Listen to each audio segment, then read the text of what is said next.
I can see that there's a couple that it might have sold more. And then the realtor.com is crazy what they're throwing. That number is insane, right? If they even offered anywhere close to that, Truly. rock solid. Yeah.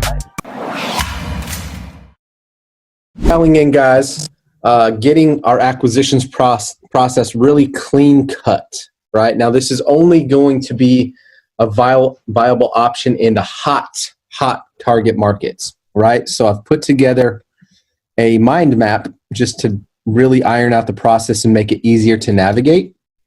So looking at this target market acquisition strategy, here's what we're looking at.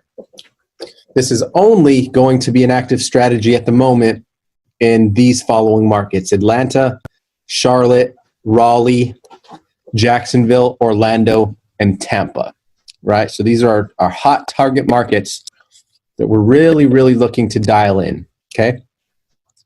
Now, lead received, right? This means you either making a cold call, seller answers, hey, Mr. Seller, just wanted to call, see if you'd be interested in selling your house at 123 Main Street, right?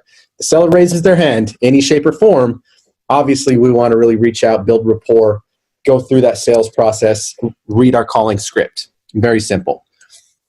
Now, when this takes place, right? First thing we want to do is hop over to Zillow and Realtor.com to comp the property, right? To get a feel for the area, the price, location, all that good stuff.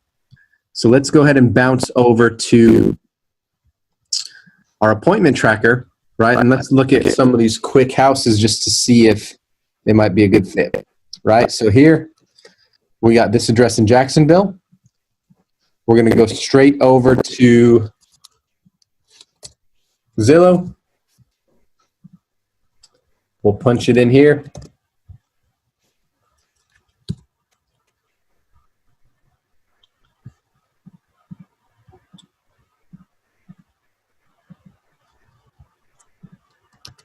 And Realtor.com.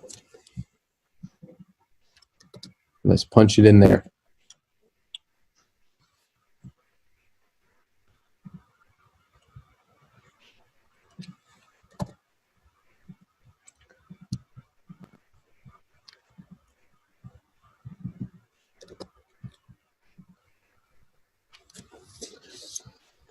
All right, so this is what we got off the rip, right? We got Zillow, shot us a 261 estimated ARV. As we pull out a little bit, we can look on the street, right? That's a 321 comp. Interesting, right? So we got this 1,800 square feet. And our subject property is 1,600 square feet, right? So that's interesting. Even though it's spitting us out the 260, we see a couple comps in the area that are telling us it could possibly be worth a little more. And what surprises me is look at that. Realtor.com off the rip is offering just a soft offer of 330, right? That's pretty impressive. So you might want to take a deeper dive. Let's see what NAR says.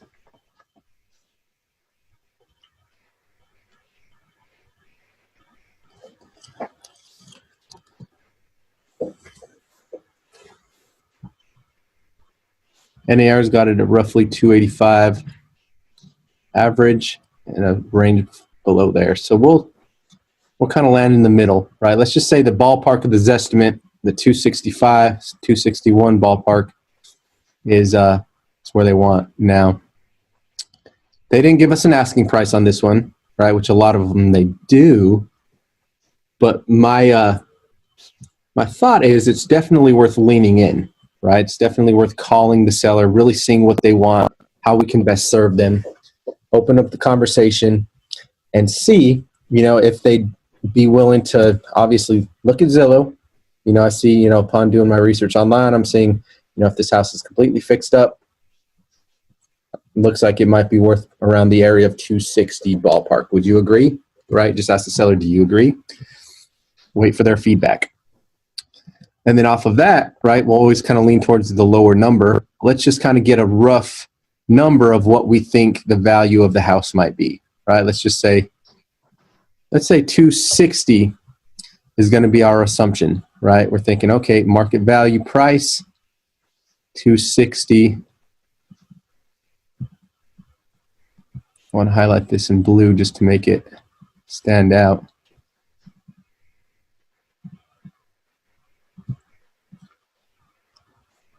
Where's my text color? There we go. All right. So 260, right? I'm leaning towards the lower end just because obviously we want to ground and get the lowest price possible. So let's start there. Now, 260, if we're saying that's the after repair value, that's the top of value market price, our goal is to have our offer amount roughly 80 to 90% of that, right?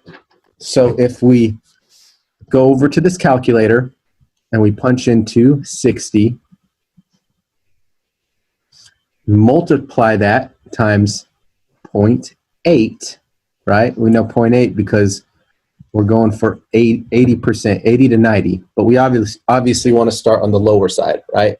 So 80% of this, all we got to do is multiply 260 times 0.8 equals 208, right? So the 208 number brings us here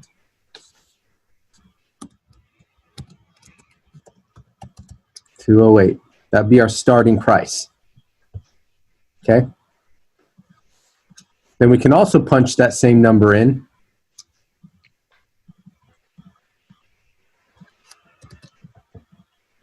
I'm going to change this.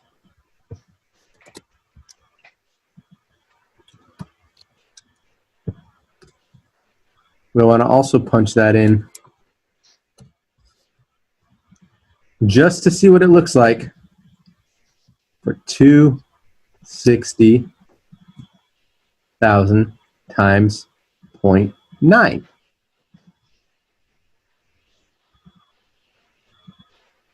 $234. So our goal with this is to get it somewhere in the ballpark between these two numbers. Right? Top of value, top of market, we're saying is 260. And obviously we're being conservative in this area because I can see that there's a couple that it might have sold more. And then the Realtor.com is crazy what they're throwing. That number is insane, right? If they even offered anywhere close to that, 30. Rock solid. Yeah. Right? And then this one's landing somewhere in the middle. But where I'm going with it is good to just check two resources, Zillow and Realtor, and then just based on the data that we're getting from that, kind of just landing somewhere in the middle. So I could have possibly even tried to push it to 280, but just to be conservative, to be safe, I just started on the low side, right? We'll do this with another property too. But first we found out, hey, what are we guessing that the market value is? Once we got that number, we multiply it times 8 and then multiply it times 0.9. And this range is where we want to try to start the offer, right? So when it gets to